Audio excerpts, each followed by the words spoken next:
आज बात करेंगे एक ऐसी बदनसीब लड़की के बारे में कि जिसने पीएचडी की डिग्री हासिल कर रही थी और कॉलेज में पढ़ रही थी, लेकिन उसके साथ इतना जुल्म हुआ कि किसी ने इसके साथ ज़ना बिल जबर किया और उसको कत्ल कर दिया। उसके जिस्म के ऊपर 17 बार कांच मारा गया और 17 होल जिसके जिस्म में पाए गए। ये कहानी है क्या, चले जाके जानने की कोशिश करते हैं। नाज़रीन ग्रामी, मैं बात कर रहा हूँ नेहा शर्मा कत्ल केस के बारे में। उत्तर प्रदेश के आगरा के इलाके में एक लड़की कॉलेज में पढ़ती है। नाजरीन ग्रामी, अब उस लड़की को एक मिनट यहाँ पे रोकते हैं और कहानी जिधर से शुरू होती है उधर आते हैं। नाजरीन ग्रामी, आगरा के एक सुनसान रोड के ऊपर एक लाल कलर की गाड़ी खड़ी होती है। कोई बंदा वहाँ से गुजरता है करीब से, तो वो देखता है कि इतनी देर की गाड़ी खड़ी हुई। वो पुलिस को इतला करता है। पुलिस को जब खबर मिलती है तो पुलिस जाती है, गाड़ी को खोलने की कोशिश करती है, लेकिन गाड़ी नहीं खोलती। वो मिस्त्री को मंगवाते हैं। मिस्त्री आके गाड़ी का लॉक वगैरह खोलता है। वो गाड़ी में देखते हैं, उनको और तो कुछ नहीं मिलता। एक पर्ची के ऊपर फ़ोन नंबर लिखा होता है। वो उस फ़ोन नंबर को उठाते हैं, उस पर कॉल करते हैं। कॉल करके पूछते हैं कि ये गाड़ी का नंबर है, इस रोड पे आपकी गाड़ी खड़ी है, ये आपकी है। तो वो बंदा जो होता है वो चल के आता है आके बताता है कि हाँ ये मेरी गाड़ी है। ये गाड़ी मेरी बेटी कॉलेज लेके जाती थी और कॉलेज से वापस घर इसी गाड़ी के ऊपर आती थी। तो हम अपनी बेटी को आज सुबह से फ़ोन करे जा रहे हैं छुट्टी के टाइम से, तो उसका फ़ोन भी नहीं लग रहा। तो गाड़ी भी जो है अब यहाँ से मिली है। तो नाज़रीन ग्रामीण, पुलिस वाले समझ जाते हैं कि ज़रूर कुछ ना कुछ कांड हो चुका है। पुलिस वाले उसके माँ बाप को साथ लेते हैं, लड़की के माँ बाप को, और फ़ौरन वापस कॉलेज में जाते हैं। नाज़रीन, जब कॉलेज में जाते हैं तो कॉलेज में स्टाफ से पूछ कुछ की जाती है। कुछ स्टाफ अमला अभी वहाँ पे मौजूद होता है। तो स्टाफ बताता है जी कि दिन के टाइम इनकी बेटी नेहा शर्मा, क्योंकि बाप ने पुलिस वालों को नाम बताया था कि मेरी बेटी नेहा ये इस्तेमाल करती थी कार, तो लोग बताते हैं कि नेहा शर्मा दिन के टाइम लैब में आखिरी दफ़ा देखी गई। पुलिस वाले नेहा शर्मा के वालिदैन को साथ लेते हैं और लैब में जाते हैं। वहाँ पे ताला लगा होता है। वो चपरासी से ताला खुलवाते हैं, अंदर जाते हैं। अंदर की लाइट चल रही होती है। नाजरीन ग्रामी, जब वो अंदर का रूम जाके खोलते हैं तो माँ बाप तो वहाँ पे ही नीचे बैठ जाते हैं। उनकी तो चीखें निकलना शुरू हो जाती है। तो पुलिस वाले भी बड़े गमगीन और हैरान रह जाते हैं। नाजरीन ग्रामी, सामने लड़की की डेड बॉडी पड़ी होती है नेहा शर्मा की, जिसमें उसकी शलवार थोड़ी सी उतरी होती है और उसके जिस्म के ऊपर जगह जगह पे कट लगे होते हैं और खून के ऊपर फर्श लता होता है। खून से खून ही खून पड़ा होता है और उसकी डेड बॉडी पड़ी होती है। पुलिस वाले फोर्सिंग टीम को बुलाते हैं, उसकी डेड बॉडी को उठाते हैं, हॉस्पिटल लेके चले जाते हैं। अब उसका डीएनए होना शुरू हो जाता है और उसकी वो पोस्टमार्टम रिपोर्ट तैयार होना शुरू हो जाती है। दूसरी तरफ पुलिस वाले पूछ-गूछ करते हैं कि इसकी डेड बॉडी यहाँ पे पड़ी है, किसी ने किसी को देखा हो। इतनी में पूछ-गूछ करते हुए सुबह हो जाती है। सुबह पुलिस वाले कॉलेज आते हैं। कॉलेज में आके लड़की के फ्रेंडों से पता करते हैं, बाकी सब लोगों से पता करते हैं, कॉलेज के स्टाफ से पता करते हैं, लेकिन कोई भी नाम सामने नहीं आ रहा होता। यूँ नाज़रीन ग्रामी, पुलिस वाले अगले दिन फिर आ जाते हैं और देखते हैं कि ये गाड़ी कौन लेके गया, आखिर इसके साथ और लैब में कौन था, किसने इसकी हालत करी। तो ऐसे दबे अल्फाज में एक नाम आता है, उदय नाम आता है। तो पुलिस वालों को ये भी बोला जाता है कि उदय सुरमा से पूछ लिया जाए और इसमें हमारा नाम ना लिया जाए। अब उदय का नाम क्यों आ रहा है ये जानने की कोशिश करते हैं और उदय कौन है ये भी जानते हैं। नाज़रीन ग्रामी, इस कॉलेज का जो ऑनर होता है, इस कॉलेज का जो मालिक होता है, वो उदय स्वरूप का नाना होता है। यूँ नाज़रीन ग्रामी, काफ़ी अमीर कबीर फैमिली होती है। इसलिए पुलिस वाले जब उससे पूछते हैं तो वो कहता है जी कि मैं किसी नेहा शर्मा नाम की लड़की को नहीं जानता। और उसके पूछने की वजह से उसका जो नाना था और उसकी जो फैमिली थी वो पुलिस वालों से नाराज़ हो जाते हैं।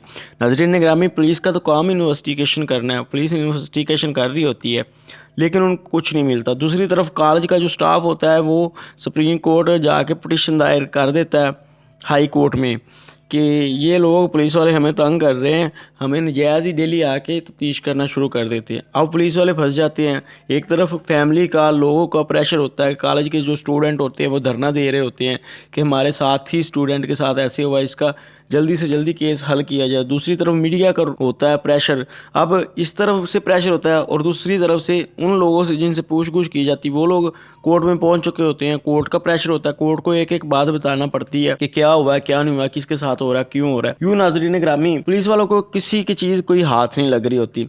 लेकिन ऐसे ही जो कॉलेज का स्टाफ होता है, उदय का जो नाना होता है, वो पुलिस वालों को कहता है कि यहाँ पे साथ ही एक ठेकेदार काम करता है, उसके पास ज़रूर कोई इन्फॉर्मेशन होगी, हो सकता है वही लैब में आया है। मतलब पुलिस को डाइवर्ट करने की कोशिश की जाती है और पुलिस वाले उस जगह पे जाते हैं जी हाँ, जिस जगह पे कंस्ट्रक्शन हो रही होती है।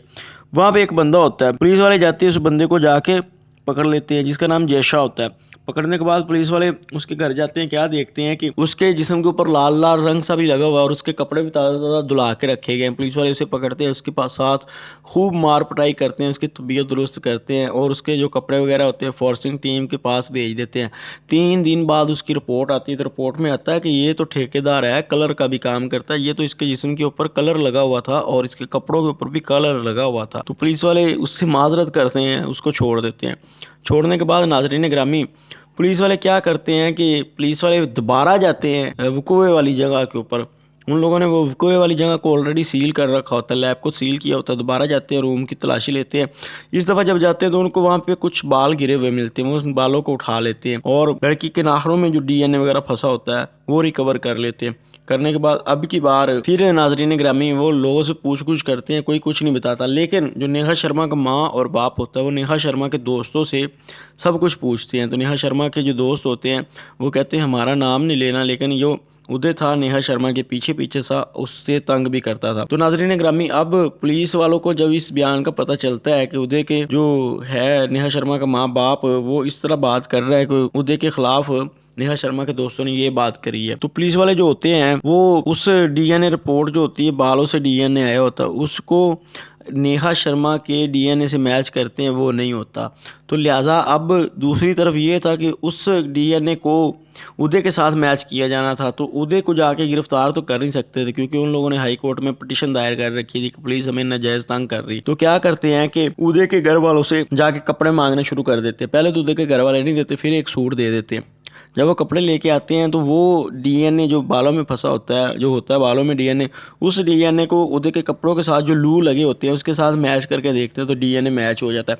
अब तो वो मुजरम बन गया, अब तो पुलिस वालों को पता चल गया, अब तो उसको कोई भी नहीं रोक सकता पुलिस वालों को। लिहाजा जाते हैं, जाके गिरफ्तार करते हैं। गिरफ्तार करने के बाद नाजरीन ग्रामीण ला के कोर्ट में पेश कर देते हैं और वो रिपोर्ट दिए देते हैं कि उदय ने कत्ल किया। तो इसका एक साथी था जो गाड़ी को दूर छोड़ के आया, वो कौन था? लैब इंचार्ज, जिसका नाम था यशवीर सिद्धू। तो यशवीर सिद्धू को भी गिरफ्तार कर लिया जाता है। यशवीर सिद्धू के बारे में पुलिस वालों को ऐसे पता चला कि किसी कॉलेज के लड़के ने बताया कि वो नेहा शर्मा की गाड़ी लेके जा रहा था। पहले भी वो नेहा शर्मा की गाड़ी गुड़ी अक्सर ले जाया करता था और नेहा शर्मा को घर भी लेके आता था और वापस कॉलेज भी छोड़ के आता था घर से लेके भी। तो स्टूडेंट ने कोई खास ध्यान नहीं दिया, लेकिन जब पता चला नेहा शर्मा कत्ल होगी तो एक स्टूडेंट ने देखा था, वो पुलिस वालों को बता दिया। यूँ नाज़रीन ग्रामी, अब हाई कोर्ट जो होती है वो उसके मतहत जो अदालत सेशन कोर्ट होती है उसमें ये रिपोर्ट दायर की जाती है पुलिस वालों की तरफ से कि इन कत्ल किया है, इन दोनों ने, उदय ने कत्ल किया है और ये जो लैब का इंचार्ज है जिसने गाड़ी इतनी दूर जाके छोड़ी है। तो दोबारा फिर धरने होने शुरू हो जाते हैं। जो स्टूडेंट होते हैं लड़के, वो कहते हैं कि पुलिस वालों ने साफ देखा था कि उसके कपड़े आधे उतरे हुए थे, तो उसके साथ जना बिल जबर हुआ, वो तो मेंशन ही नहीं किया गया। तो नाज़रीन ग्रामी, अभी ये झगड़े चल रहे होते हैं कि 11 फरवरी 2014 को उदय की बेल हो जाती है। बेल होने के बाद नाज़रीन ग्रामी, अब काफ़ी पुलिस के ऊपर प्रेशर पड़ता है, कोर्ट के ऊपर प्रेशर पड़ता है, लोगों का एहतजाज जारी होता है। तो कोर्ट क्या करती है, ये फैसला CBI को दे दिया जाता है। CBI अपनी इन्वेस्टिगेशन करती है। इन्वेस्टिगेशन करने के बाद जनवरी 2016 को CBI वाले जो होते हैं वो इसकी पिटीशन खारिज करवा देते हैं उदय की, ये कहकर कि लड़की के साथ जना भी हुआ है।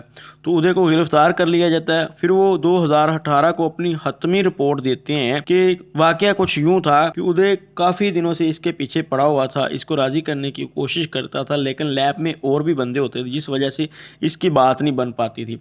और चूंकि ये कॉलेज का जो मालिक था उसका नवासा था, इस वजह से ये कॉलेज में आराम से, लैब में आराम से आ जा सकता था।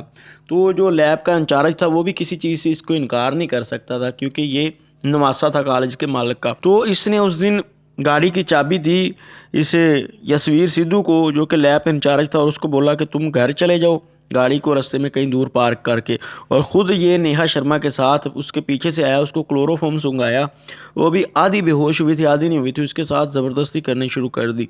लेकिन उसने आगे से विरोध किया, लड़ना शुरू कर दिया, झगड़ा करना शुरू कर दिया ताकि वो अपनी इज्जत बचा सके। तो इसको वहाँ पे और तो कुछ चीज़ नज़र ना आई, एक कांच का फुट्टा नज़र आया। तो नाजरीन, इसने ये फुट्टा तोड़ा और उसके ऊपर उस फुट्टे से वार करने शुरू कर दे, जो कि खंजर की तरह से आगे कांच का बन गया। इसने 17 बार उसके ऊपर वार किया। 17 बार वार करने के बाद इसने उसको छोड़ा। तो नाज़रीन गिरामी उस दौरान नेहा शर्मा की माँ बार बार फ़ोन कर रही थी, तो ये उदय कॉल रिसीव करता था। तो पहले इसने बताया कि आंटी जो नेहा शर्मा आप दीदी है वो सदर बाज़ार गई, आ जाती तो बात करवाता हूँ। तो माँ ने फिर दोबारा कॉल करनी शुरू कर दी। थोड़ी देर बाद फिर ये उसकी कॉल रिसीव करता है और कहता है आंटी जो है नेहा शर्मा वो मूवी की टिकट लेने गई, आती है तो बात करवा देता हूँ। तो ये सब कुछ हो रहा था माँ और बाप के साथ। तो उस टाइम वो उदय शर्मा जो था नेहा शर्मा को कांच के फुट्टे मार रहा था, उसे कत्ल कर रहा था, साथ उसके रेप भी कर रहा था। दूसरी तरफ नाजरीन ग्रामी नेहा शर्मा के माँ बाप इसी कश्मकश में थे कि बेटी की से बात क्यों नहीं हो रही। किसी तरह पुलिस वालों की भी कॉल आ गई। तो नाजरीन ग्रामी ये पूरी स्टोरी थी। इसके बाद 2018 से आके 2020 आया तो केस का फैसला ना हो सका। कोविड-19 आ गया, कोरोना वायरस छा गई, जिसकी वजह से केस वहीं के वहीं रुक गया। तो नाज़रीन ग्रामी कोरोना वायरस अभी जटी है, तो अभी ये केस चल रहा है, अभी इसकी इन्वेस्टिगेशन होनी है। फ़िलहाल यशवीर सिद्धू और ये उदय जो दोनों जेल में हैं और अभी तक ये जेल में अपनी सज़ा काटी जा रहा है। आगे जो इसका फैसला होगा वो तो फिर आगे ही पता चलेगा। मुझे इजाज़त।